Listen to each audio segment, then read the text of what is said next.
जाते हैं और आकाश जी आ चुके हैं, उनको ले लेते हैं। जय श्री राम आकाश जी। जय श्री राम।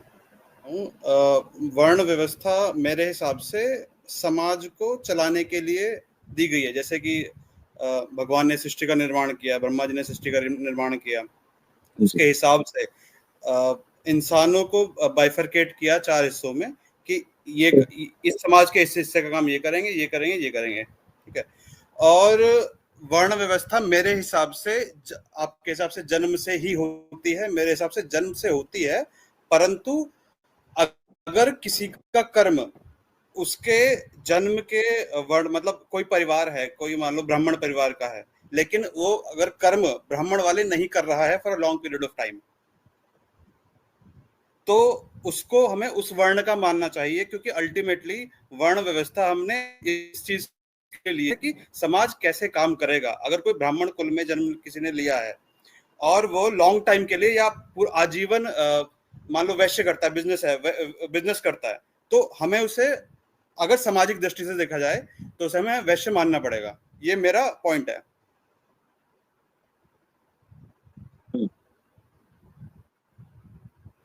अच्छा, मैं पहले आपने जो कहा है ना उसमें एक बात कह देता हूँ। जैसे कि आपने कहा कि ब्राह्मण यदि अपने वर्ण के अनुसार कार्य नहीं कर रहा है और वो शायद वैश्य व्यक्ति के अनुसार वो अपने जीविकोपार्जन कर रहा है ना?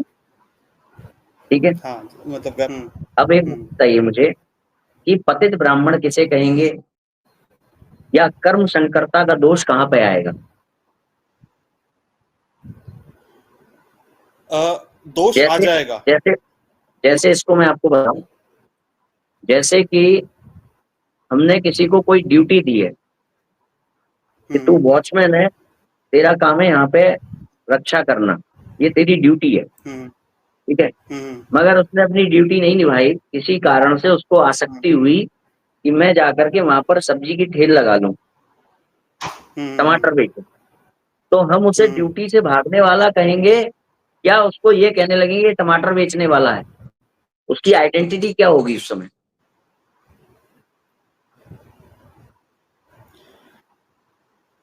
मैं बताता हूँ उसकी आइडेंटिटी क्या होगी। पहले उसने एक कर्म चूज किया, रक्षा का, क्षत्रिय हो गया वो, जैसे कि गार्ड की नौकरी कर रहा है तो रक्षा का हो गया, तो क्षत्रिय हो गया। उसके बाद उसका मन परिवर्तन हुआ। आप उसको ये नहीं बोल सकते कि वो भागा है। हम उसको इस तरीके से क्यों देख रहे हैं कि वो भागा है? उसने कर्म अपना चेंज किया है। पहले आजीविका वो रक्षात्मक कार्य से कमा रहा था, अब वो आजीविका सब्जी का ठेले लगाने से कमा रहा है, तो उसका चेंज हो गया ना, कर्म चेंज हो गया। इसको हम कर्ण, आप जैसे बोलो कर्म संकरता है, वर्ण संकरता बोल सकते हैं। इससे मुझे 2 बातें समझ में आई आपने जो बातें कही हैं, ठीक है। पहली बात यह है कि मेरा आपने वो जवाब नहीं दिया कि पतित ब्राह्मण या कर्म संकरता कब कहा जाएगा।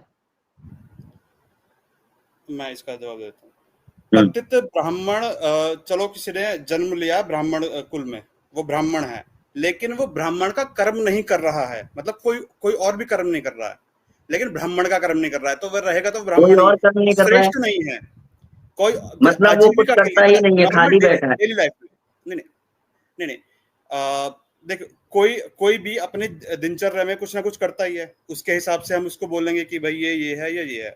आजीविका कमाने के लिए या किसी भी कार्य के लिए वो कुछ ना कुछ कर्म तो करता ही है, ठीक है।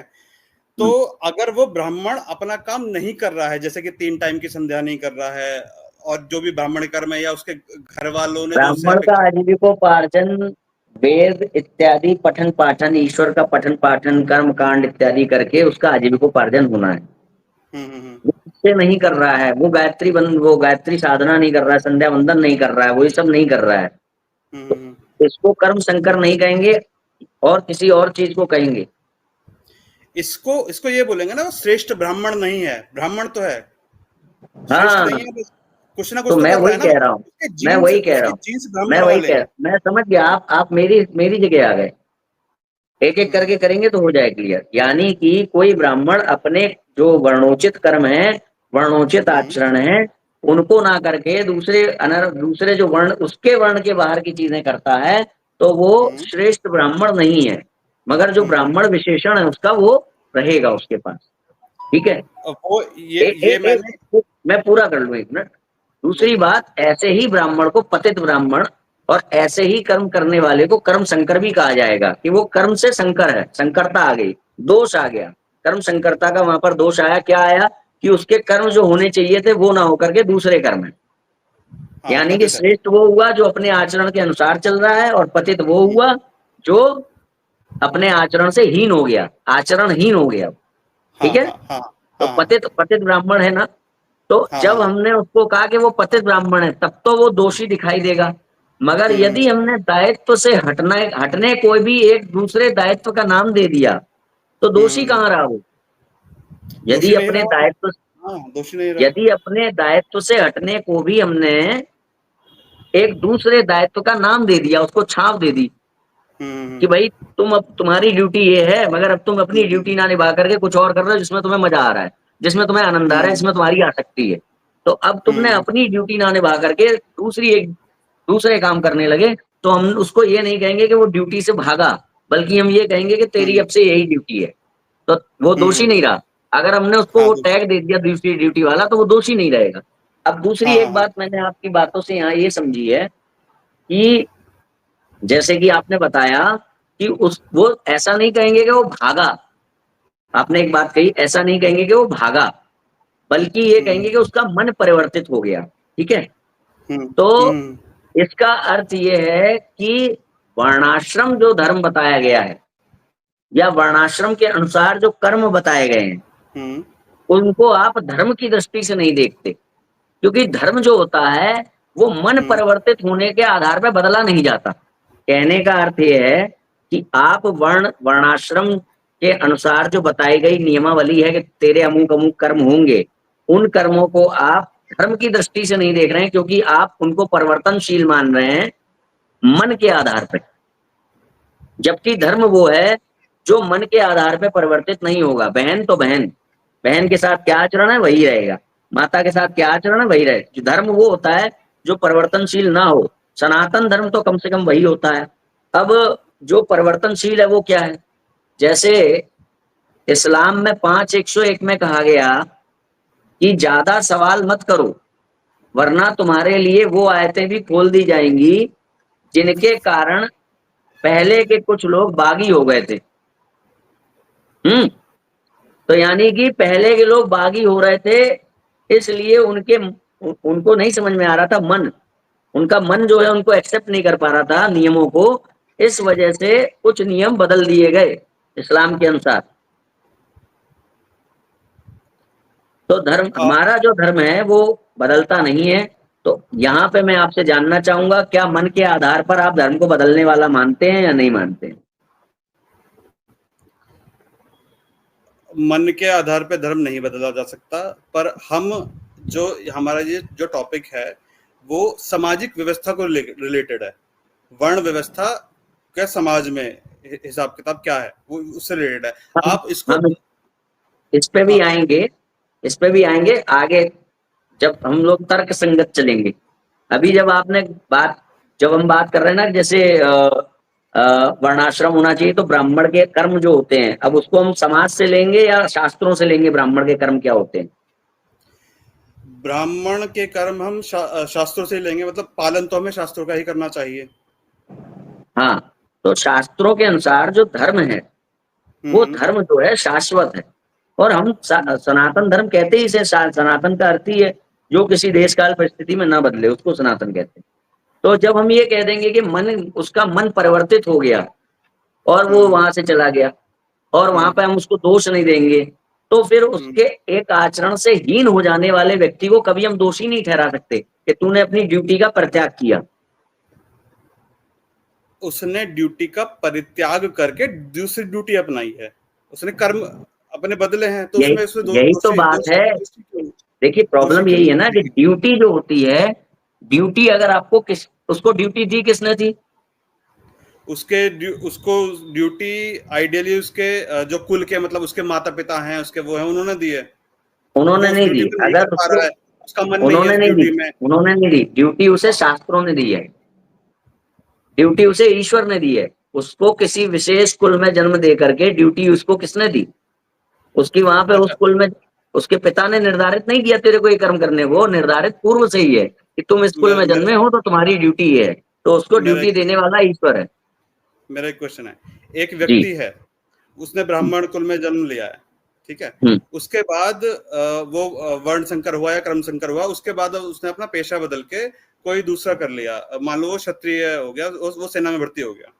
तो हम्म। उसको हम पतित ब्राह्मण कह रहे हैं यहाँ पे। तो एक तो ब्राह्मण ब्राह्मण होके क्षत्रिय का काम क्यों कर रहा है? लेकिन वो कई जनरेशन से बहुत अच्छे तरीके से क्षत्रियो का काम कार्य कर रहा है, तो भी वो दोषी है, शास्त्रों का दोषी है। उसके सारे कुल नीचे तक अगर के उसको वो सुनिए, क्षत्रिय का ही अगर काम कर रहा उसको, है। हाँ मैं बता देता हूँ, कई जनरेशन की बात आ गई इसमें।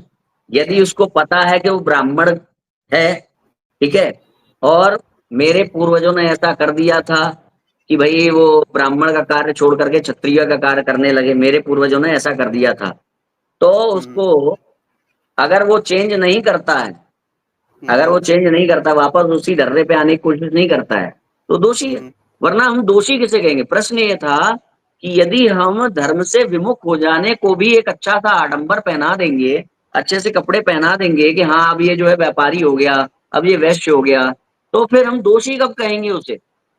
आचरण को छोड़कर भागने वाला कब किसे कहेंगे? और आपने जैसा कि बताया कि मन परिवर्तित हो गया, तो उस पर भी मैंने वो किया कि पर मन के आधार पर धर्म बदलता नहीं है। दूसरी बात कि अब उसने ड्यूटी छोड़ी नहीं है, उसने एक ड्यूटी छोड़ करके दूसरी ड्यूटी ली है, तो मैंने क्वेश्चन किया आपसे कि ड्यूटी उसको दी किसने? ईश्वर ने।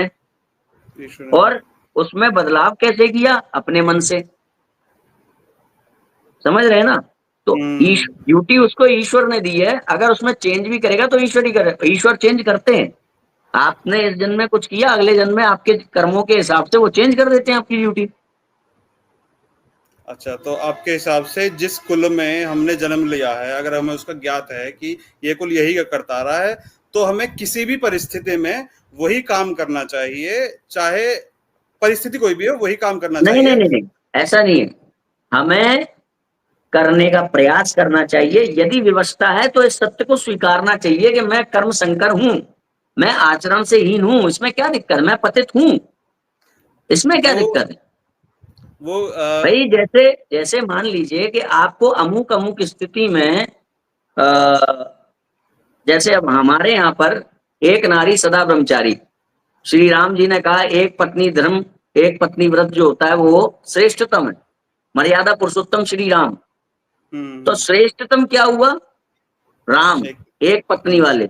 मगर हम्म। अमुक अमुक स्थिति में अमुक अमुक चीजों की रक्षा के लिए, अमुक अमुक चीजों के लिए हमें एक से ज्यादा विवाह करना पड़ गया, तो वहां पे परिस्थिति के अनुसार करना पड़ गया, वो बात ठीक है, मगर उसमें आपको ये स्वीकारने में क्या हम्म। दिक्कत है? ये गति श्रेष्ठतम नहीं है, श्रेष्ठतम गति तो राम वाली ही है। हम अगर उसको भी नॉर्मल कर देंगे, नॉर्मलाइज कर देंगे, तो कल को वो जो एक से ज्यादा विवाह करना लोग नियम बना लेंगे, अगर हम उसको भी वो नाम दे देंगे, नहीं ये भी सही है। हमने परिस्थिति के कारण, अगर ऐसा नहीं है परिस्थिति वश अपने वर्ण के बाहर, जैसे आक्रमणी हो गया, हर व्यक्ति के हथियार उठाने की आवश्यकता है, सब उठाते हैं, मगर उसको ही हमने धर्म के रूप में ख्यापित कर दिया, तो वास्तविकता जो है वो तो खो ही जाएगी। तो हमें कहना पड़ेगा कि नहीं भाई, सबसे अच्छी चीज तो है एक ही विवाह हो, मगर यदि आपत्ति काल स्थिति में आपने कर भी लिया है तो उसको भी आप ऐसा मत समझो, मगर वो श्रेष्ठतम नहीं है, फाइनेस्ट क्वालिटी ऑफ मर्यादा नहीं है। फाइनेस्ट क्या है? राम। ये हमें मानना पड़ेगा। आपने अमुक अमुक स्थिति में कुछ भी कर लिया, ये चीज। अच्छा, अच्छा, मतलब आप बोल रहे हैं जो जन्म से है वही श्रेष्ठ है, उसका प्रयास करना चाहिए। ये पॉइंट मैं तो मान जन्म लेता हूँ। से जो मिला है दायित्व, उसको करने का प्रयास करना चाहिए। करना आपकी विवशता हो गई, आपके घर में सिचुएशंस हो गई, आपके पूर्वजों ने कुछ गलती कर दी, ऐसा ऐसा हो गया, तो उस चीज को धारण कर लो कि ठीक है, हाँ यहाँ पे मैं इतना नहीं कर पा रहा हूँ, ये मेरे अंदर कमी है, इतनी इतनी चीज बाकी है। ओके। जब आप मैं सत्य, जैसे मान लीजिए कि किसी के पिता ने कहा कि तुमको सिगरेट नहीं पीनी है, ठीक है, हम्म। हम्म। परंतु वो व्यक्ति इतना विवश है इंद्रियों के कारण या जो भी है, वो छोड़ नहीं पा रहा है, मगर उसकी प्रमाण्य बुद्धि है, पिताजी कहते तो सही है सिगरेट जो है छोड़ देनी चाहिए, मगर उसकी वो विवशता है कि वो छोड़ नहीं पा रहा है, इंद्रियों के वशीभूत है। ठीक है, तो क्या होगा उससे कि हमारे उस सिद्धांत की रक्षा होगी। जब हम उसको नाम ये नहीं कह दे, नहीं सिगरेट पीना अच्छा है, पिताजी जो कह गए वो कह गए, सिगरेट पीना अच्छा है, वो ये कहना चालू ना कर दे, वो यही कहे मैं छोड़ नहीं पा रहा हूँ, ठीक है, मगर बात तो वही सही है, पिताजी ने जो कहा था सिगरेट पीना गलत। तो इस तरीके से हमारा सिद्धांत लुप्त नहीं होगा, तो क्या होगा, कम से कम अगली पीढ़ी बच जाएगी। वो सिगरेट की आदत पड़ने से पहले ही उसको ये पता चल जाएगा सिगरेट पीना गलत है। समझ रहे हैं आप मेरी बात? तो सिद्धांत की रक्षा तो करनी पड़ेगी ना। उसी तरीके से कि हम अगर वर्ण के बाहर अमुक अमुक स्थितियों में, आपातकालीन धर्म बताया गया है कि अमुक अमुक स्थितियों में आप ऐसा ऐसा करिए, है ना। हमारे यहाँ 3 प्रकार, सामान्य स्थितियों का धर्म, आपातकालीन धर्म और विशेष धर्म भी होता है। विशेष स्थितियां कुछ होती हैं, वहां पर भी धर्म होता है। तो आपातकालीन में बताया है कि फिर जब ऐसी सिचुएशन आ जाए तो ऐसा कर लो, ब्राह्मण को भी हथियार उठाना है, ये सब सब कुछ है वहां पर। मगर उसको ही सामान्य के रूप में अगर हम ख्यापित कर देंगे तो सामान्य जो है, आपातकालीन स्थितियों से पहले का जो धर्म है, सामान्य जो रेगुलर है, जो स्टैंडर्ड प्रोटोकॉल है, वो तो खो ही जाएगा ना। फिर तो हम सदैव आपातकालीन के नाम पे, जैसे कि मांस खाने की स्थिति, मांस खाने की स्थितियों का क्या है कि अमुक अमुक, जैसे प्राण की रक्षा के लिए या फिर जो आपके अंदर प्रवृत्ति से निवृत्ति के लिए आप मांस का उपयोग अमुक अमुक विधियों का आलंबन लेकर के करो। तो ये कोई विशेष और आपत्ति काल की स्थितियां हो गई, विशेष और आपत्ति काल। मगर अब हमने कह दिया देखो देखो वहां पे देखो मांस खाने का कहा तो गया है, तो खूब मांस खाओ, तो फिर क्या हुआ, हमने उस सिद्धांत को खो दिया। तो इसलिए यदि वर्ण के बाहर जाकर के विवशतावश आपको करना पड़ रहा है तो इस सत्य को स्वीकार करो कि मैं एक अच्छा ब्राह्मण नहीं हूं, जो कि आपने कहा कि उसको श्रेष्ठ ब्राह्मण नहीं कहा जाएगा, वही हम भी कह रहे हैं, उसको श्रेष्ठ नहीं कहा जाएगा, उसको पतित कहा जाएगा, बहिष्कृत। मनुस्मृति में ये भी दिया गया है संविधान कि किन किन कारणों से व्यक्ति को छोड़ देना है, उसको लेना नहीं, यज्ञ में नहीं बुलाना है, विवाह नहीं करना है ना। फिर वो अपने ही जैसे किसी व्यक्ति को ढूंढे, उसके साथ विवाह करे। मगर यदि वो भी अपने आप को नॉर्मल ब्राह्मण के रूप में ही ख्यापित करता रहेगा तो फिर वो जो कर्म आचरण, कर्म संकरता की वजह से जो दोष आ रहे हैं, उसकी वजह से अगली पीढ़ी में भी दोष आएंगे। तो व्यवस्था बनी रहे, इसलिए ड्यूटी के विपरीत जाकर के, ड्यूटी कोई और ड्यूटी को ड्यूटी का नाम दे करके, ड्यूटी के विपरीत आपको जो ड्यूटी ईश्वर से मिली है, उस ड्यूटी के विपरीत जाकर के यदि किसी और ड्यूटी को आप अपना रहे हैं तो दोषी आपको तब कहा जा सकता है जब आपका वो जो टैग है ना, ब्राह्मण क्षत्रिय वैश्य अथवा शूद्र, वो छीना ना जाए। अगर आपने उसको वो छीन के दूसरा टैग दे दिया तो वो दोषी नहीं रहे, मेरा तो यही काम है। अब जैसे सपोज करिए आपने कहा कि मन परिवर्तित हो गया, वो टमाटर बेचने गया, अब उदाहरण के लिए वहां पे उसी समय अटैक हुआ, उसने सोचा मैं अपनी ड्यूटी छोड़ के टमाटर बेचने वाला बन जाता हूँ, और वहां हो गई लूट। तो यहाँ ड्यूटी छोड़ने की वजह से समाज को नुकसान हुआ ना। तो वो इसलिए तो एक ड्यूटी का छोड़ना किसी के मन पे आधारित नहीं होना चाहिए, और धर्म भी हमारा शाश्वत है, वो मन के आधार पर नहीं बदलता। इसीलिए भगवान श्री कृष्ण के सामने जब अर्जुन कह रहे थे कि मैं तो ध्यान करूंगा, मैं तो छोड़ दूंगा, मुझे नहीं युद्ध करना, तो भगवान ने वहां पर उसको उसके क्षत्रिय धर्म की याद दिलाई कि तू क्षत्रिय है, धर्म युक्त युद्ध लड़ना तेरा धर्म है, कर्तव्य है। और यदि मन के कारण उसको बदला हुआ माना जा सकता था तो भगवान एक तर्क ही ना देते उसको कि तू क्षत्रिय, तेरा धर्मयुक्त युद्ध करना, रक्षा करना तेरा धर्म। तो ये बातें हैं, आप बिल्कुल उसी जगह जिस जगह मैं हूं, बस ये है कि जो पतित वाली जो थ्योरी है इसको थोड़ा सा जान लीजिए कि कोई ब्राह्मण यदि आचरण से विरुद्ध जाकर के कोई काम करेगा तो उसको आचरणहीन, उसी को कर्म संकर्ता भी कहते हैं, आपको नहीं मालूम है, मगर आचरणहीनता को ही कर्म संकर्ता कहते हैं। तो उसी उसको पतित ब्राह्मण, आचरणहीन ब्राह्मण, निम्न कोटि का ब्राह्मण, नाम का ब्राह्मण, ये सब उसको कहा जाएगा। ये नहीं मान लिया जाएगा कि वो वही हो गया, वो एक आचरणहीन ब्राह्मण है क्योंकि वो वैश्य वृत्ति का पालन कर रहा है, वो एक आचरणहीन ब्राह्मण है क्योंकि वो इस समय क्षत्रियोचित वृत्ति से अपना आजीविकोपार्जन कर रहा है। तो ये ओके। चीजें हैं। दूसरी एक बात आपने कही लॉन्ग पीरियड, लॉन्ग हम्म पीरियड वाली बात, हम्म उसमें क्या है, जैसे आपने कहा कि लॉन्ग पीरियड, तो कितना लॉन्ग, किसी के लिए 5 मिनट लॉन्ग होता है, किसी के लिए 15 मिनट, किसी के लिए 5 घंटे, किसी के लिए 5 महीने, किसी के लिए 5 साल, किसी के लिए 50 साल, किसी के लिए 100 साल, कितना लॉन्ग। अब ये जो लॉन्ग वाली बात है, इसमें आपको कहीं ना कहीं थर्ड पार्टी को अथॉरिटेटिव रूप में बनाना पड़ेगा, आपका प्रमाण, शब्द प्रमाण। वो तो हमारे पास है नहीं कि कितना लॉन्ग पीरियड हो जाने के बाद हम लोग किसी का वर्ण बदला हुआ मान लें, फिर उसको घोषित ही कर देंगे ये हो गया। तो ऐसा कोई शब्द प्रमाण हमें नहीं प्राप्त है कि आप इतना हो जाए। जैसे ये जो इस्कॉन वाले हैं, वो एक बात कहते हैं कि किसी ने जिसके मुख पर भगवान का नाम है, वो जो है ब्राह्मण हो गया। मैंने पूछा कितनी बार? जाकिर नायक अभी ले लेगा 5 बार, राम राम राम राम, ब्राह्मण बना के बिठा लो अपने यहाँ। तो ये होना चाहिए ना, कितनी बार?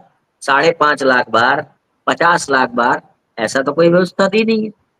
हाँ, ऐसी व्यवस्था है शायद, मतलब शिव पुराण में कई बार आता है कि ओम नमः शिवाय का बताइए। इतने करोड़ बार जाप करोगे तो ये मिल जाएगा। मतलब व्यवस्था मुझे ऐसा नहीं है कि ब्राह्मण का बन जाएगा जन्म या हो मिलेगा, जाएगा, पर ब्राह्मण हाँ, का जन्म जन्म मिलेगा, मिलेगा, मरणोपराध, हाँ, जन्म मिलेगा। उसी टाइम आप ब्राह्मण नहीं घोषित हो जाओगे समाज नहीं, में।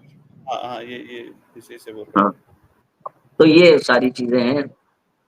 मेरा एक क्वेश्चन है इसमें, जैसे भगवान परशुराम जी थे, वो ब्राह्मण थे या क्षत्रिय थे?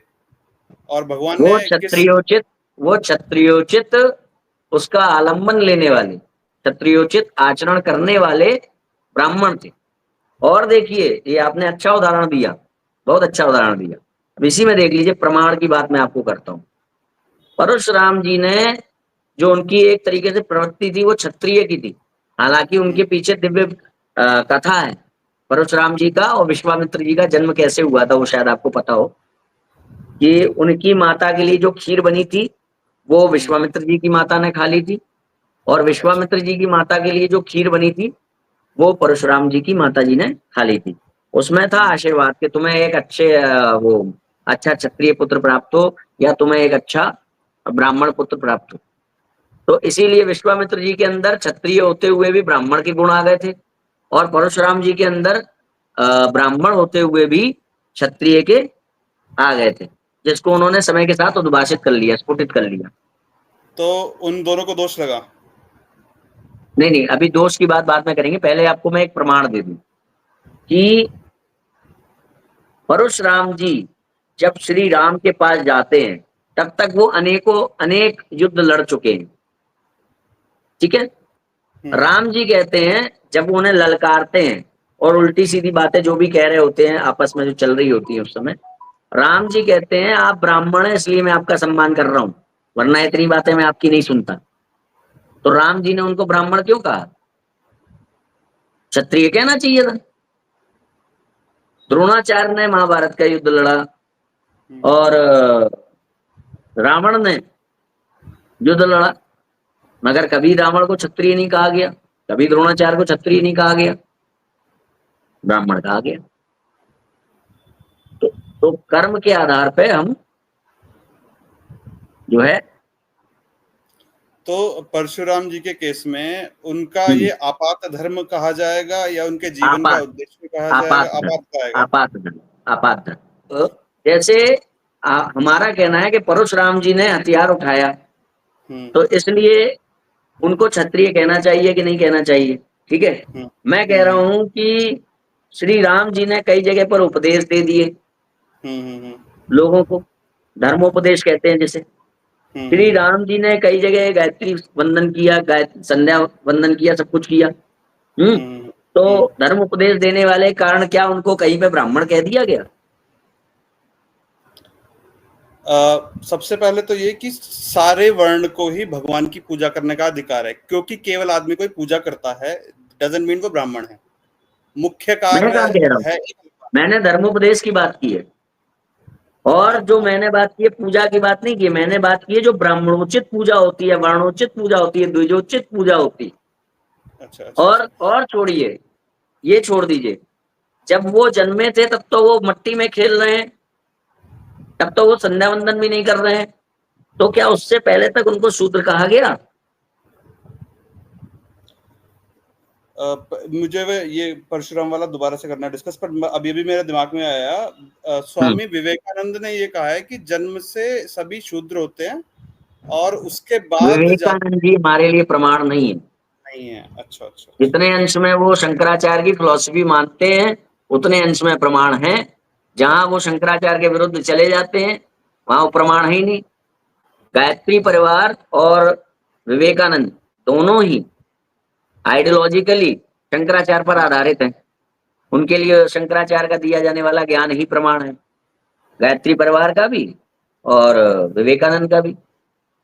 पंडित राम शर्माचार्य जी ने तो ये आदि गुरु शंकराचार्य जी पर उनके जीवन दर्शन पर कोई ग्रंथ लिखा है, मुझे नाम नहीं याद आ रहा है प्रॉपर। अच्छा उन्हीं को समर्पित सारी फिलॉसफी है इन दोनों की।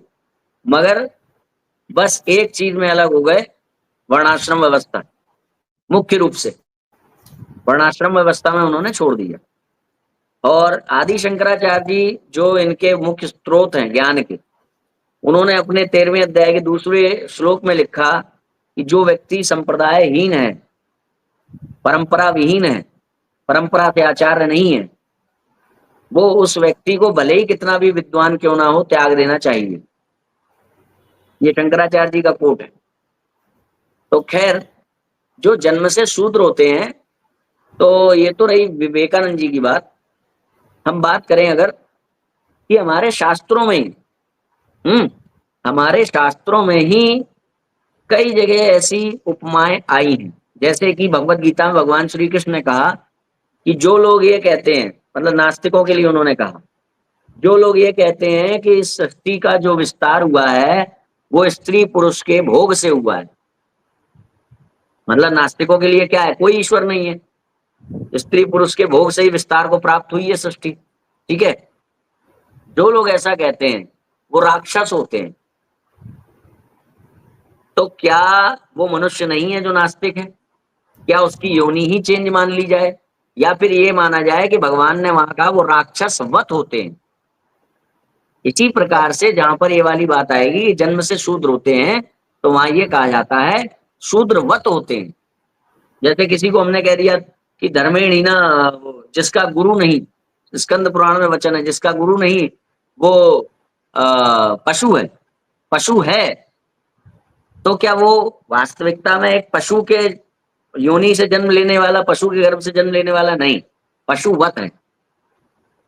इसी तरीके से इसका हमें लेना पड़ेगा। एक मेरा क्वेश्चन हो रहा है, एक वर्ड है द्विज, जिसका हम्म। अर्थ है दूसरा जन्म। हम्म। आप बोल रहे हो कि भगवान ने हमें हमारे कर्म के हिसाब से जन्म दिया है कि इस कर्म में तुम्हें इसमें कुल में जन्म दिया है, तुम्हें इसी से ही इसी का जो ये चल रहा है उस हिसाब से चलना है। और जब हम गुरु के पास जाते हैं तो हमारा दूसरा जन्म होता है। तो क्या हमारा गुरु हमें दूसरे वर्ण के हिसाब से दीक्षित कर सकता है, उपदेश दे सकता है? देना नहीं चाहिए, यदि दे रहा है तो वो शास्त्रों के विरुद्ध है, धर्म के विरुद्ध है। ओके, तो सारे वर्णों के फिर और गुरु भी अलग होंगे? वैसे भी जो संस्कार होता है, जब आपने संस्कार की बात की है, तो संस्कार होता है तो चाहे वो ब्राह्मण हो, चाहे क्षत्रिय हो, चाहे वैश्य हो, दिया उसको उपदेश गायत्री का ही जाता है, किसी और का दे दिया जाता है, उसमें तो कोई अंतर है नहीं। दूसरी बात यह है कि जब ये बात हो ही रही है कि कर्म से वो बनेगा, तो आप खैर उस बात को मानते हैं, मुझे कहने की जरूरत नहीं। आप जब ये मानते हैं कि जन्म से वो होता है मगर उसको बदला भी जा सकता है, तो बदलने वाली बात पे दिक्कत है हमारे बीच में। जन्म से तो आप भी मानते हैं मगर उसको बदला भी जा सकता है, इसमें हम लोग डिस्कस कर रहे हैं। मगर जन्म से मानने वाली बात में मैं आपको एक वो दे दूं, तर्क और प्रमाण। अगर हम ये मानेंगे कि संस्कार के बाद वो अमुक अमुक वर्ण में अपॉइंट हुआ गुरु के द्वारा, अगर हम ये मानेंगे संस्कार के बाद जब गायत्री उसका जनेऊ हुआ, तब गुरु ने कहा तुम वैश्य होगे, तुम क्षत्रिय होगे, तुम ब्राह्मण होगे, जो भी है, तो उसमें दिक्कत ये आती है कि हमारे शास्त्रों में मनुस्मृति में बताया गया है कि ब्राह्मण का जनेऊ इस काल में होना है, क्षत्रिय का जनेऊ इस काल में होना है, शुद्ध वैश्य का जनेऊ इस काल में होना है। ऋतु काल भी बताया गया है, और उसकी जो आयु है कि इतने से इतने बीच में ब्राह्मण का हो जाना चाहिए, इतने से इतने बीच में क्षत्रिय का होना चाहिए, इतने से इतने बीच में वैश्य का होना चाहिए। तो यदि संस्कार के बाद ब्राह्मण क्षत्रिय वैश्य विशेषण संज्ञा उसको प्राप्त हो रही है, तो संस्कार के पहले किसको किस आधार पर ब्राह्मण क्षत्रिय वैश्य मान लेंगे? क्योंकि गुरु के पास तो वो तब जाएगा जब गायत्री वो हो गया उसका उपनयन। पहला दिन तो वही है जब वो गुरु उसका, उस दिन उसका उपनयन किस आधार पे होगा? ब्राह्मण के आधार पे होगा, वैश्य के आधार पे होगा, क्षत्रिय के आधार पे होगा। तो यहाँ से ये दोनों चीजें कट जाती है। बचपन से व्यक्ति शूद्र होता है, अगर हम उसको शूद्रवत नहीं, डायरेक्ट शूद्र ही बोले। और ये भी चीज कट जाती है कि वो संस्कार के बाद वो जो है वो होता है ब्राह्मण क्षत्रिय वैश्य शूद्र। हाँ, संस्कार के बिना वो एक निम्न, एक नीच, एक पतित ब्राह्मण कहलाएगा। भाई ये भी तो सोचिए कि यदि उसको कोई ड्यूटी मिली है समाज की व्यवस्था के लिए, भगवान पिछले जन्म के कर्मों के आधार पर ही इस जन्म का शरीर चुनता है, इस जन्म का कुल चुनता है कि तुम्हें इस जन्म में, इस कुल में मुझे जन्म देना है। और यदि उसने उन जो उसको जो वो साध्य कोटि का धर्म है उसको साधा ही नहीं, तो यहाँ पे उसको कुछ तो ब्लेम करना चाहिए ना। अब हमने कह दिया कि साधा नहीं, तो जो है वो बन गया जो जो वो कर रहा है। तो यहाँ पे तो उसको छूट मिल गई। खूब अपने पिता की आज्ञा का अनादर करो, तुम जो करोगे वही तुम्हारी वो हो जाएगी। पिता का बुढ़ापे में ध्यान रखना धर्म है, मगर हम पिता का ध्यान नहीं रख रहे हैं, अपने मित्र का ध्यान रख रहे हैं। मेरा मन बदल गया, मैं अपने मित्र का ध्यान रखने लगा। तो हम उसको दोष कहाँ दे पाएंगे? वो तो कहने लगे यार तुम, इस समय तो यही मेरा धर्म है, और 10 मिनट बाद अगर उसके मन में फिर आया तो फिर बदल देगा, अब तो मेरा यही धर्म है, अब मैं टमाटर नहीं मैं करेला बेचूंगा, अब मेरा यही धर्म है। तो जैसे कि आपने तर्क की दृष्टि से पूछा था सामाजिक व्यवस्था के बारे में, है ना, कि समाज की व्यवस्था से हम देख रहे हैं, तो सोचिए वो व्यवस्था कैसी होगी जहां व्यक्ति जब चाहे तब अपने मन के अनुसार, मेरी मनोवृत्ति हो गई, अपने मन के अनुसार बदल ले। अगर हम यहाँ इस बात को माने कि भगवान ने जो हमें काम अपॉइंट किया है इस जन्म में हमें वही करना है, उस हिसाब से आपका तर्क बिल्कुल सही है। अगर हम एक शास्त्रों को साइड रख दें, अगर नहीं हमें नहीं रखना चाहिए, अगर हम शास्त्र को साइड रख दें, उस दृष्टि से देखने वाली बात बोल रहा हूँ मैं। अब मैं उसी पे आ गया जी। हाँ, अगर हम एक सामाजिक दृष्टि से देखें कि समाज को चलाने के लिए हमें 4 अलग-अलग व्यवस्थाएं चाहिए। जन्म से जब हम किसी व्यक्ति का 4 अलग-अलग व्यक्ति को हमने एनालिसिस करा, किसी भी वर्ण में वो जन्मे हो, हमने उनकी स्किल्स और क्वालिटीज हमें ऐसी लगी कि एक इसके लिए सही है, एक इसके लिए सही है, एक इसके लिए सही है, एक इसके लिए सही है, और उनका जन्म अगर मान लो ब्राह्मण के काम नहीं कर, मतलब क्वालिटीज मान लो डिफरेंट हो गई, संकरता होगी क्वालिटीज में, तो हमें उनको उनका वो कर्म नहीं देना चाहिए। जब हमें उन्हें फोर्स करना चाहिए कि तुम जिस उसमें पैदा हुए हो तुम वही करो, तुम्हारे quality skills doesn't matter here. ठीक है, इस पे बात कर लेते हैं। पहली बात तो ये है, सामाजिक व्यवस्था में जन्म आधारित वर्ण व्यवस्था कैसे काम आती है वो मैं आपको बता दूं। जैसे कि मान लीजिए कि मुझे रक्षा की जरूरत है और मुझे पता चला कि यहाँ पे क्षत्रिय है, क्षत्रिय घर है, मैं गया वहां पर कि भैया भैया रक्षा करो, मुझे रक्षा की आवश्यकता है। क्षत्रिय ने कहा अभी 5 मिनट पहले मैं जो है ब्राह्मण बन गया हूं, तो क्या ये व्यवस्था है? पहली बात। दूसरी बात, आपने कहा यदि 4 लोगों को हमने पिक किया और 4 लोगों में से उनकी क्वालिटीज के हिसाब से उन्हें नहीं देना चाहिए, बल्कि उनको फोर्स करना चाहिए कि तेरा जो जन्म है उसके हिसाब से ले। पहली बात तो इसमें कुछ सिचुएशंस लागू हो रही हैं। एक कि चारों के बारे में हमें पता नहीं है कि उनका कुल क्या है, या पता है, ये क्लियर कर दीजिए। लेट्स से पता है इन दिस केस। अच्छा, पता है। तो सबसे पहली बात है कि यदि मान लीजिए हमको चारों के कुल के अनुसार हमने ले लिया कि ब्राह्मण क्षत्रिय वैश्य 4 हमको मिल गए, ठीक है, हाँ, मिल गए ना। हाँ, अब हम देख रहे हैं कि उन चारों में ही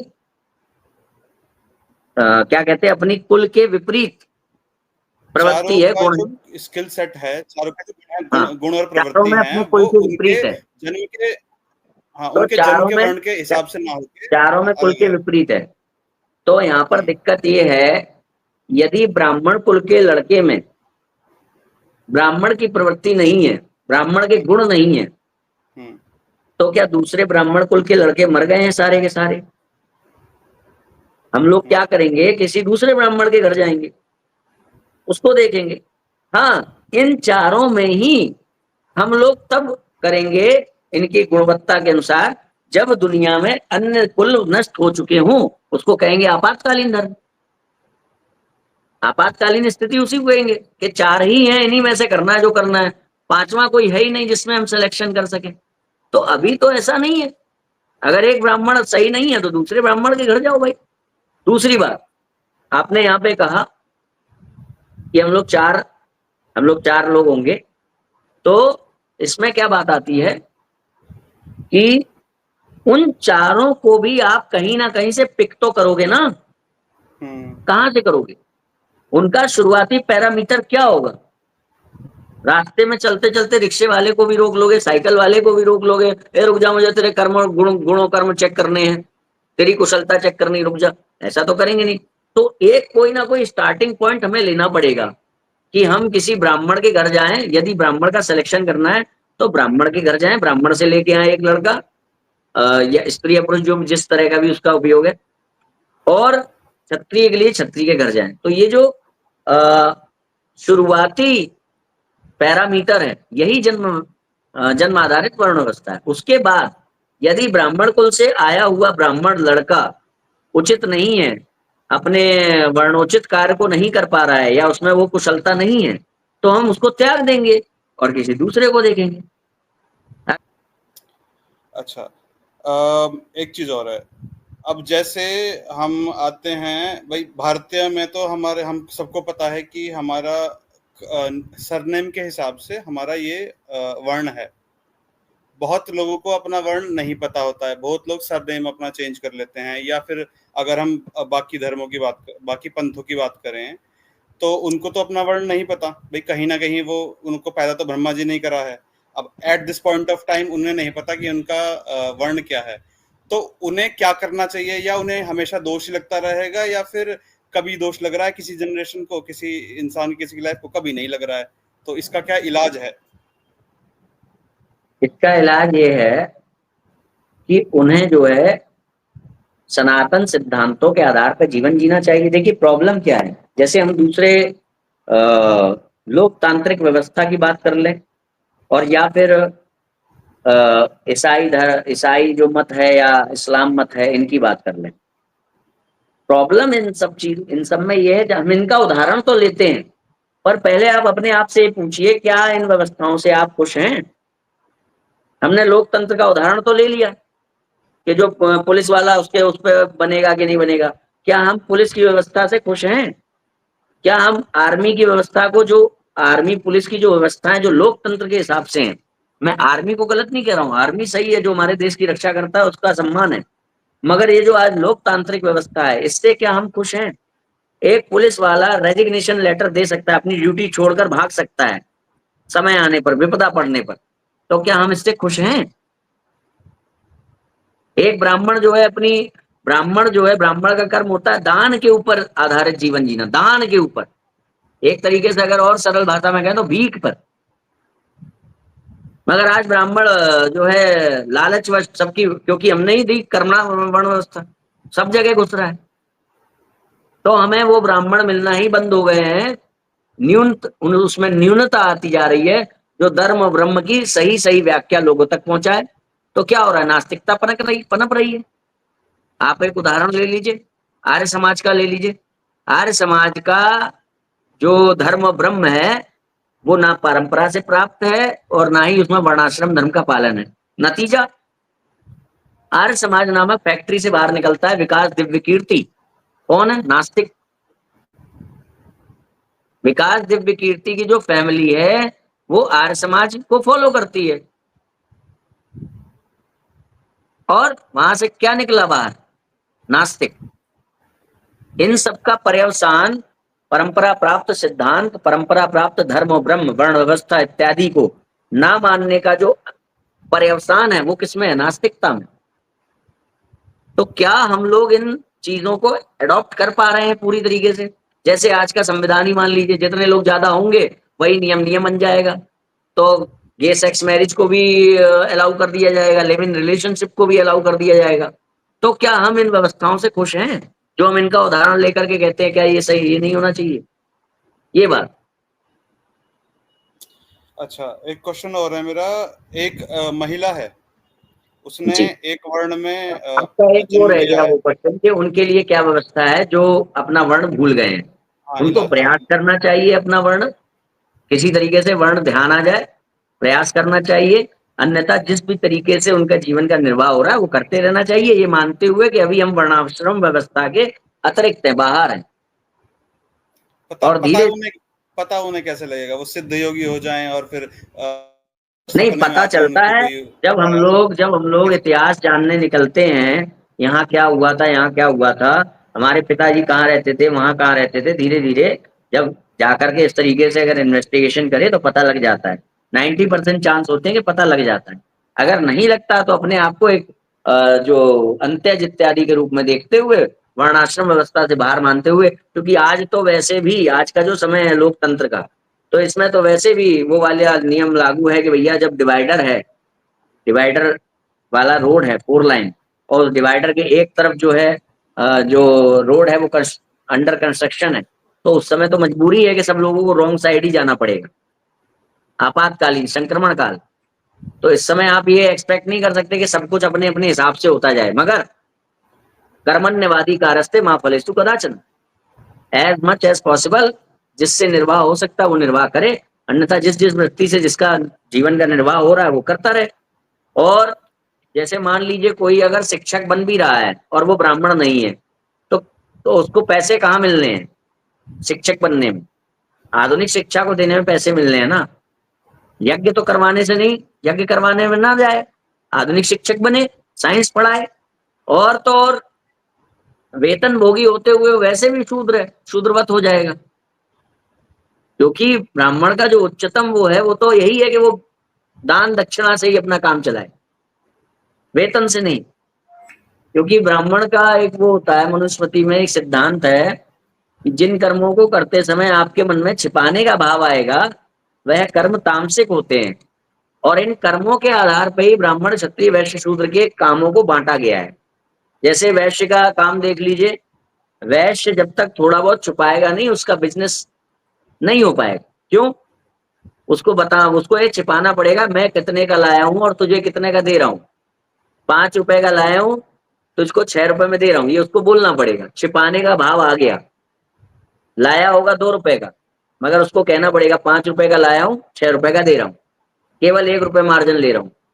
उसको अपने अनुसार जो जो उसका एक निश्चित जो मार्जिन होता है, यानी कि मुनाफा, वो वहां पे लेने के लिए वैश्योचित जो धर्म है उसमें छिपाने का भाव आ ही जाएगा। क्षत्रिय को सामने वाले से युद्ध लड़ना है तो अपनी रणनीति को छिपाना है।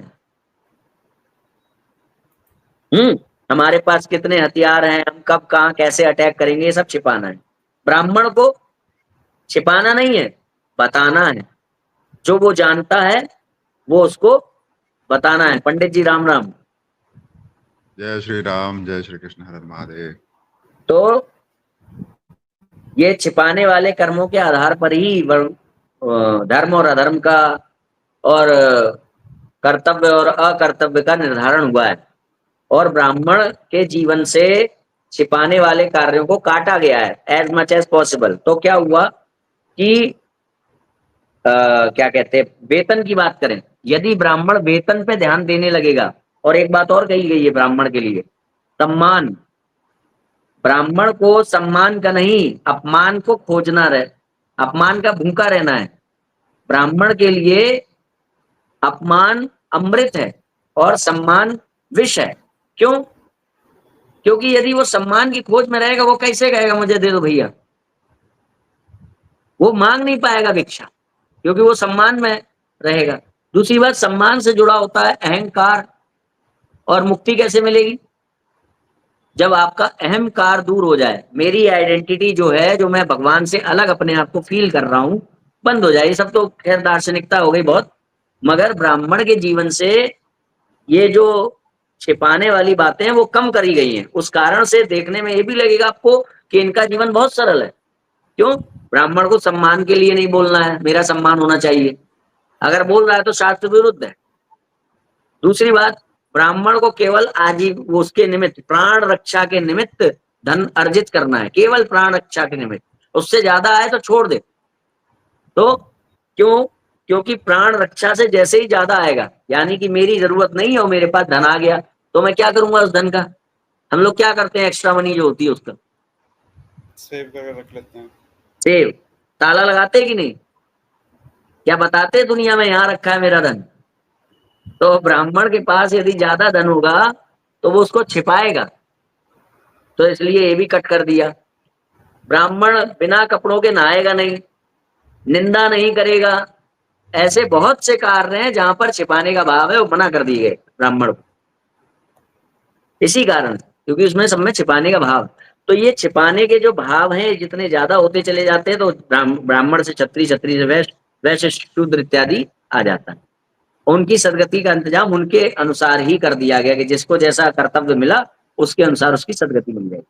तो कहने का मतलब ये है कि वेतन जब, अगर वेतन भोगी अगर ब्राह्मण होगा, तो जब तक उसका वेतन सुनिश्चित नहीं होगा ब्राह्मण का, तब तक वो अपने ज्ञान को देने से रोकेगा। अभी एक जगह पर कहीं पर ब्याह पढ़ा जा रहा था किसी ब्राह्मण के द्वारा, तो ब्राह्मण ने कहा कि 5,000 रुपए यहाँ पर वो लाइए दक्षिणा।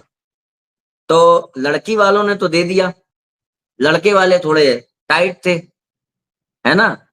तो लड़के वाले बोले कि ये 2100 रुपए ले लो, या उसने कम दिए होंगे। तो ब्राह्मण ने कहा नहीं नहीं, तो मैं वहीं बैठा था, तो मैंने कहा आप ये फिक्स नहीं कर सकते, फिक्स हो जाएगा तो वेतन हो जाएगा, आपको दक्षिणा स्वरूप जो मिल रहा है वो लो। बोले क्यों? हमारे बच्चों को कारों में नहीं घूमना है। मैंने कहा नहीं घूमना है। ब्राह्मण उसी को कहते हैं, जितना जो मिल रहा है बिल्कुल दक्षिणा स्वरूप वो लीजिए। बिल्कुल। अगर आपने फिक्स किया, फिक्स करने का मतलब जब तक आपका वो निश्चित अमाउंट नहीं आने की संभावना है, तब तक आप वो जो ज्ञान है उसको आप अंदर छिपाओगे। जितना छिपाएंगे, सारी दुनिया, सारा धर्म धर्म सब कुछ छिपाने पे ही है। मैंने कुछ वीडियोस बनाए हैं इस बारे में। छिपाने से ही हमारी प्रज्ञा शक्ति इफेक्ट होती है। झूठ बोल रहे हैं, छिपा रहे हैं, मर्डर कर रहे हैं, छिपा रहे हैं, सब पाप है। सब में छिपाने का भाव है। व्यभिचार कर रहे हैं, छिपा रहे हैं। मगर शास्त्र सम्मत जब भोग में जा रहे हैं तो बता रहे हैं, डीजे लगा रहे हैं, बैंड बजवा रहे हैं, लोगों को बता रहे हैं कि I am going to somewhere today. बताते हैं, शादी का कार्ड तक छपवाते हैं। व्यभिचार करना होता है तो घर वालों तक को नहीं बताते। तो ऐसे ही है कि ब्राह्मण जो है वो यदि वेतन भोगी हो जाएगा तो उसके अंदर छिपाने का भाव आएगा कि मैं मैथमेटिक्स तभी पढ़ाऊं, ब्रह्म का ज्ञान तभी दूं, धर्म का ज्ञान तभी दूं जब मेरा निश्चित अमाउंट फिक्स हो जाए। जी। ओके, मेरा एक क्वेश्चन और था। एक एक महिला है, उसका एक वर्ण में उसका वो पैदा हुई है, उसके बाद वो किसी दूसरे वर्ण में उसकी शादी हो गई है, तो अब उसका काम भगवान ने उसे वो दिया था वो करना है, या जो वो उसको नए कुल में वो है वो करना है? मतलब उसका वर्ण नहीं बदलेगा, या शादी करने के बाद उसका वर्ण बदल जाएगा? मैं उसका उत्तर दे देता हूँ। देखिए, ऐसा है कि वर्ण जो है वो पुरुषों का होता है आइडियली, ठीक है, लेकिन उसमें रोटी और बेटी की मर्यादा दोनों होती ही है। क्योंकि अब उसका जो वर्ण है, वो जो उसके पति का वर्ण है, उसे वही वर्ण करना पड़ेगा, ये पति ने एक उसको वर्ण किया है। इसमें एक बात और कह दूं कि शास्त्रोक्त मर्यादा के हिसाब से स्त्रियों का कोई आजीविकोपार्जन का कार्य तो है नहीं। क्या कार्य है? घर का खाना बनाना, घर की देखभाल करना, घर हाउस मैनेजर, गृह मंत्रालय उनके पास। तो स्त्री पहली बात जहां भी जाती है उसको क्या मिलेगा वहां पर? गृह मंत्रालय। तो उसके वर्ण, उसके कर्म में चेंज कहाँ आ रहा है? उसको तो वही कार्य करना है, चारों में से कहीं भी जाए। पहली बात तो ये जाना नहीं चाहिए। अब उसके बाद बात कर रहे हैं कि वो चारों में से कहीं भी जाएगी, उसका जो शास्त्रों के हिसाब से जो उसका कार्य है वो तो वही है। उसको घर ही संभालना है, उसको घर को स्वर्ग बनाना है, उसको घर को मंदिर बनाना है, उसको अपने जो उसका भर्ता है उसकी सहायता करनी है कि वो अपने वर्णाश्रम धर्म के पालन में कहीं चूक ना जाए। तो इस तरीके से जो पत्नी है उसका कोई विशेष अलग से धर्म नहीं है, उसका मेन जो है वो घर गृहस्थी को ही मंदिर बनाना, स्वर्ग बनाना। गृह मंत्रालय पत्नी के पास है तो वो चेंज नहीं होगा। दूसरी बात ये है कि मनुस्मृति में वचन आया कि स्त्री का कोई कुल नहीं होता है अपना, वो जिस कुल में ब्याहती है उसी कुल की मानी जाए।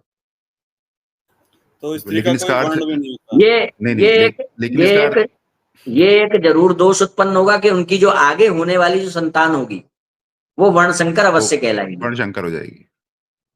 ये तो दोष जरूर आ जाएगा। इसलिए हाँ, वर्ण शंकर बाकी होगी, स्त्री के मतलब कर्म जो ब्राह्मण किसी के भी यहाँ जाने पड़ते हैं, स्त्री के कर्म तो वही रहेंगे, वो जहां भी जाए उसको अपने घर गृह मंत्रालय को संभालना है। आचरण चेंज कब हो रहे हैं? जब ब्राह्मण जो है वैश्योचित वृत्ति से और जो है वो आजीविकोपार्जन कर रहा है, तब हो रहे हैं, तब प्रभाव पड़ रहा है। जी। और अगर स्त्री मान लो विवाह ही ना करे तो उसे वही वर्ण का अपनाना पड़ेगा जिस वर्ण में वो पैदा हुई है। पहली बात उसको वर्ण अपनाना ही कहाँ है? पहली बात तो ये उसका उसका धर्म क्या है? गृह मंत्रालय उसका धर्म है। तो उसको ऐसा नहीं है मुझे चुनाव करना है कि मुझे ट्रेडिंग करनी है या मुझे पढ़ाना है या मुझे जो है रक्षा करनी अगर है। अगर उसे विवाह ही नहीं करना है तो धनोपार्जन के लिए कुछ ना कुछ तो करना पड़ेगा, तब तो उसे पहली करना बात तो पड़ेगा। ये है कि इसकी व्यवस्था की गई है कि जो स्त्री होती है उसको सदैव किसी न किसी पुरुष के साथ में रहना चाहिए। तो वो जिस पुरुष के साथ रहेगी, पहला तो उसका कर्तव्य है कि वो उसका भरण पोषण करे। दूसरी बात, विवाह ना करने को वो नहीं कहा गया है, आज्ञा नहीं दी गई है, स्त्री को विवाह करना ही है। तीसरी बात यह है कि आप ये यहाँ पे फिर आपातकालीन ले आ रहे हो कि उस स्थिति में वो उसको नहीं, फिर भैया जब आखिरी हमारा कोई है नहीं, पुरुष नहीं है, तो हम कुछ ना कुछ तो करेंगे, वो कुछ भी करे भी। जब उसने शास्त्रों को तिलांजलि दे करके विवाह ना करना अपना लिया, शास्त्रों को तिलांजलि दे करके उसने पुरुष विहीन जीवन जीना अपना लिया, और उसके जीवन की आज ऐसी परिस्थिति आई गई है कि उसको खुद ही कमाना है, खुद ही खाना है, तो जाकर के फिर कमाए खाए। राम राज्य क्या था? हर व्यक्ति स्व स्व कर्मणा, अपने अपने कर्म के हिसाब से, अपने अपने वर्ण के हिसाब से कार्य करता था। तो हम ये कहते हैं कि हवा उतनी ही चलती थी जितनी चलनी चाहिए, धूप उतनी निकलनी थी जितनी निकलनी चाहिए। संसार की कोई भी ऐसी आइडियोलॉजी नहीं है जिसने दावा किया हो। मैं कहता हूं हमारे राम दूसरों के लिए कल्पना है, हमारे राम इस्लाम के लिए कल्पना है, हमारे राम क्या कहते हैं ये ईसाई के लिए कल्पना है, बौद्धों के लिए कल्पना है हमारे राम। ठीक है, तो अगर मैं कहूं तो इस्लाम ने, क्रिश्चियन ने, बौद्ध ने कहीं कल्पना में ही सही ऐसा दावा कर दिया क्या? परफेक्शन, एक परफेक्ट समाज का दावा कर दिया? नहीं किया। हमारे यहां किया गया, हवा उतनी ही चलती थी जितनी चलनी चाहिए, धूप उतनी निकलती थी जितनी निकलनी चाहिए, अकाल मृत्यु किसी की नहीं होती थी, कोई विधवा नहीं होती थी। ये सब दावे हमारे यहाँ किए गए।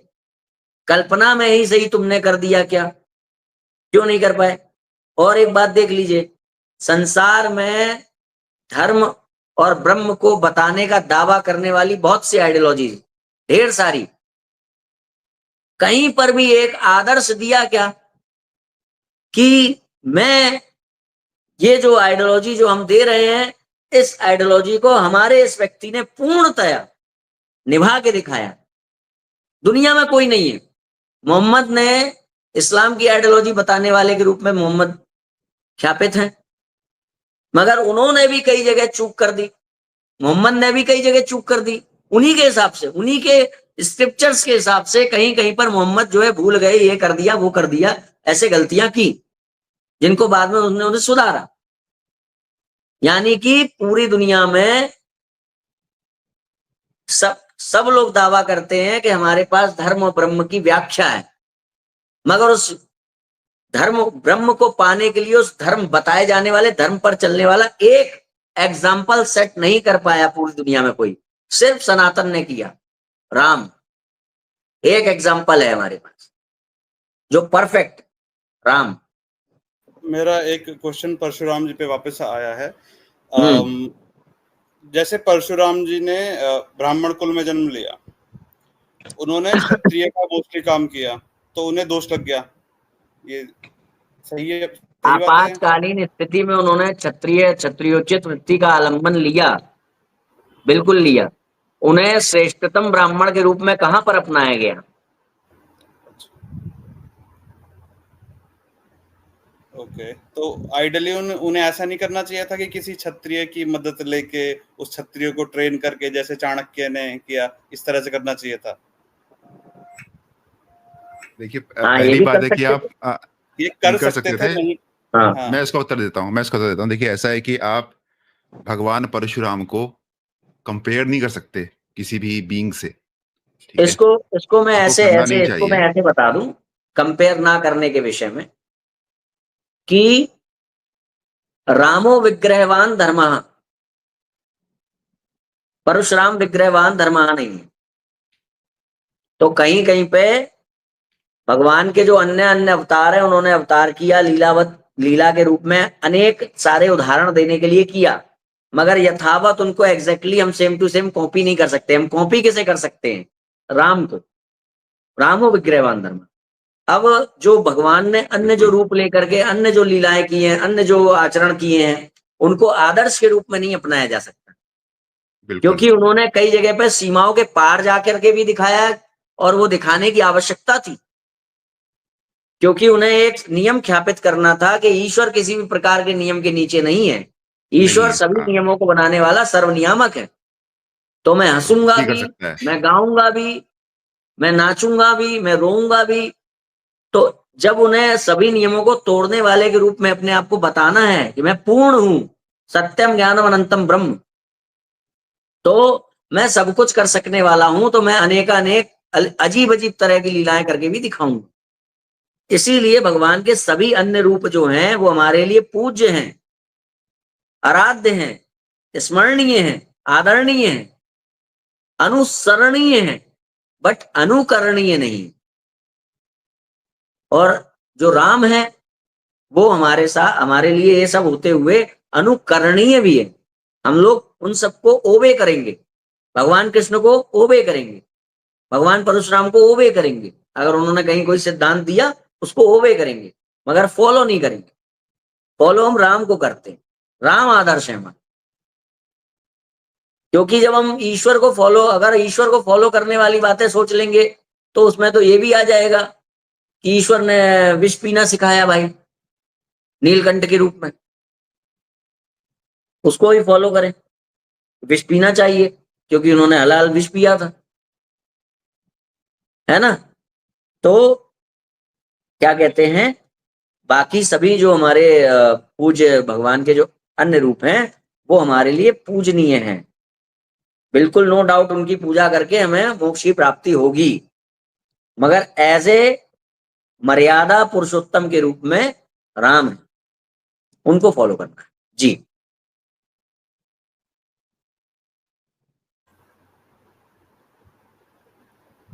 हाँ, now I am out of questions. मतलब बहुत कुछ आपकी बातें मुझे समझ में आई हैं, जो कि मुझे स्टार्टिंग में नहीं लगा था कि मैं इस बात को मानूंगा। चिंतन करूंगा मैं इस बात पे और भी वैसे, बिल्कुल बिल्कुल। और देखूंगा कि अच्छा, आप रेफरेंस भी मुझे शास्त्रों को देना।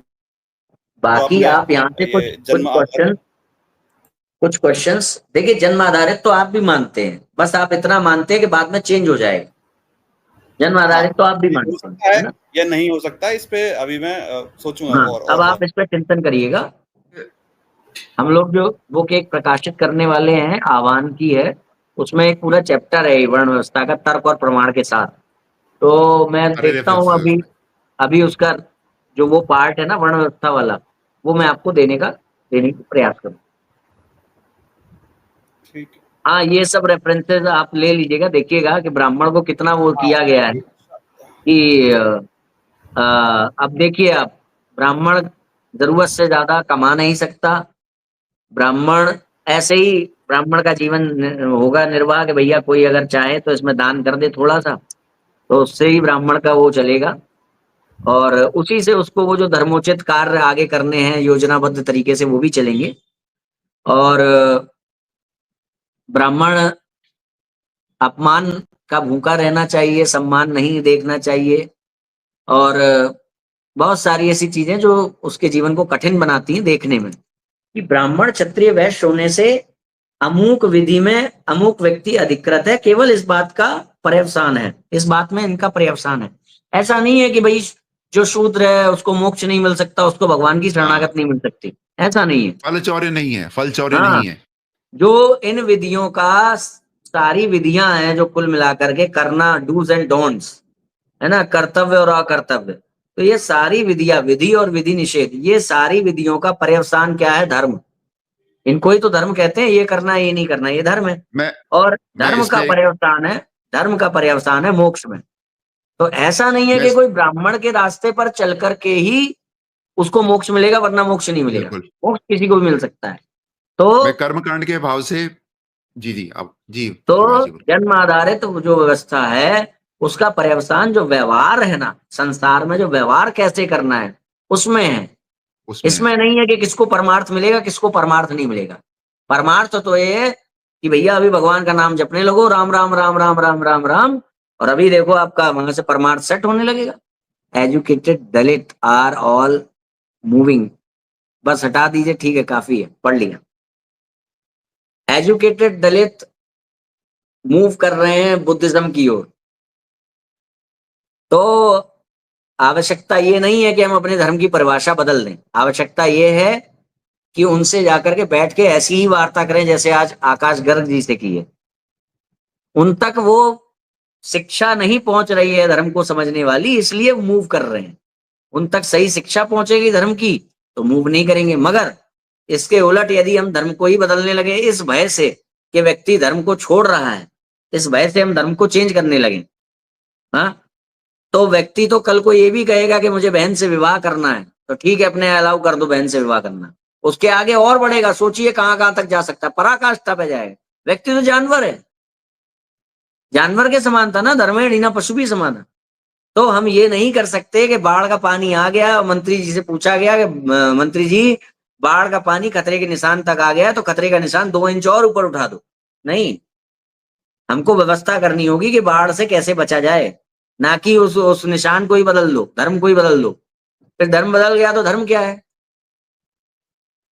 मनुष्य की भावनाओं के अनुसार ये सारी बातें हैं। तो आवश्यकता ये नहीं है कि हम अपने धर्म को चेंज करते जाएं, आवश्यकता ये है कि उसका सही स्वरूप उस तक पहुंचाएं। ठीक है, फिर पूरा करते हैं, कोई आ भी नहीं रहा है। आपको रेफरेंस पंडित जी दे देंगे। आशा करते हैं आज की चर्चा आपको अच्छी लगी हो, और काफी सारे तथ्यों पर हम लोगों ने बात की है, प्रकाश भी डाला है। एक सुनील जी से वार्ता हुई थी, वो हमारे पास एक उसमें पीडीएफ में है, वो पूरी वार्ता क्रमबद्धता से, तो उसको भी आप ले लीजिएगा, उसमें आपको बहुत फैक्टफुल चीजें आएंगी। ठीक है पंडित जी, आभार आपका। और आकाश गर्ग जी, आपका आभार। जो लोग भी हमें सहायता करना चाहते हैं, आर्थिक बल प्रदान कर सकते हैं हमें, ये बारकोड यहाँ पर दिया गया है, अकाउंट डिटेल्स भी दी गई हैं। सभी को जय श्री राम। जय श्री राम। जय श्री राम, जय श्री कृष्ण, हर महादेव। हर हर महादेव।